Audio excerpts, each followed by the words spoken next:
Greetings gamers, I'm Anto, and today we're going to be talking about...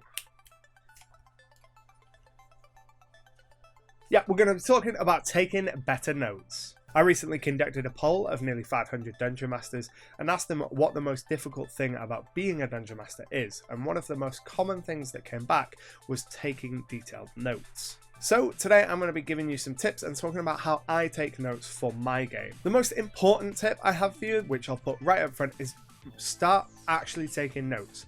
So many people do their note taking afterwards and try and rely solely on their memory of what happened in the session to fill out their notes instead of actually taking notes during the course of the session. So if you're one of those DMs that doesn't take notes during the session, just start. They don't have to be super detailed, but they will help you so much when it comes to making your more expanded notes. But what notes should you be taking? Well, what works for me is taking shorthand notes throughout the course of the session. What's that mean? It means that as the session goes on, each major thing that happens, I just write a bullet point down saying what has happened. Let's say the session starts outside a dungeon, and then the players go in and solve a puzzle about the days of the week, and then they move down a long corridor and trigger an axe trap, and maybe it does some damage to one of them, and then they get to the main room of the dungeon and they fight 5 skeletons and a wraith. During the combat, one of the players goes down and they are saved from being killed by another player, scoring a critical hit on the wraith and killing it. Once everything's defeated, they search the room, find a secret door, and behind the secret door they find a treasure. They take the treasure and then they head back to town and speak to the captain of the guard who gave them their quest and pick up any reward. Of course, during the session itself, a lot more than this actually happens, but these are just the bullet point notes that I would take throughout the session to remind me of the major beats for when I go and expand my notes. So those bullet point notes might look like this. Now this is pretty close to how my actual in-game notes look.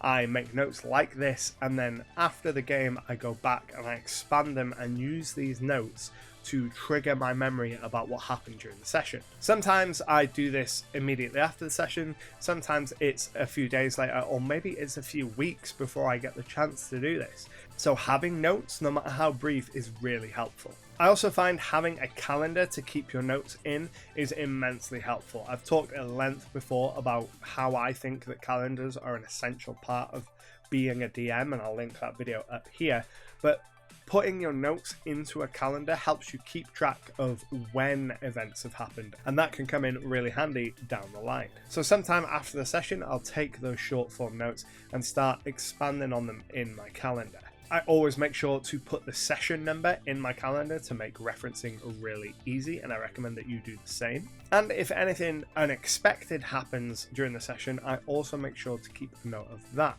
So using our previous example, let's say the players have completed the dungeon and they are riding back to town, and on that ride back to town they see a comet streak across the sky. Well, I'll make a note of that because that comet might turn out to be really important later on. I keep all of my notes digitally, so when I would be taking those short form notes and expanding them in my calendar, if I knew that that comet was going to be an important plot point later on, I would create an entire new page dedicated to that particular plot, and then I would link to that in my calendar notes. But if you're taking notes in a binder or by hand, then I strongly recommend color coding your scratch notes. So maybe combat would be red, traps and puzzles might be blue, talking to NPCs might be green, and anything that relates to a future plot point might be yellow. So that way when you're looking at it at a glance, you can see what elements the session that you've just taken your notes for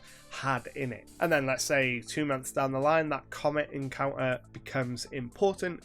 Well, you can flick through your notes looking for the color coded yellow section, and then you can find when that first appeared really easily. If you keep digital notes, color coding can still be really useful, but most programs that you'd use to keep your notes have some kind of search functionality, so you could just use that to search up for keywords. That's it, folks. That's how I use short form notes to manage the chaos of trying to keep track of a 90+ session campaign. I really hope that you found it useful and it gave you some ideas on your own note taking. If you do anything differently for taking notes for your campaign, I'd love to hear what you do down in the comments below. But until next time, happy gaming. If you're new here and like what you see, make sure to hit the subscribe button. I release new RPG related content every single week. And if you enjoy what I do here, consider supporting me on Patreon. You get access to behind the scenes video, early access to the regular videos, exclusive content, and a whole bunch more. And if you want to keep watching, I've got a couple of videos over there that you might enjoy. And until next time, happy gaming.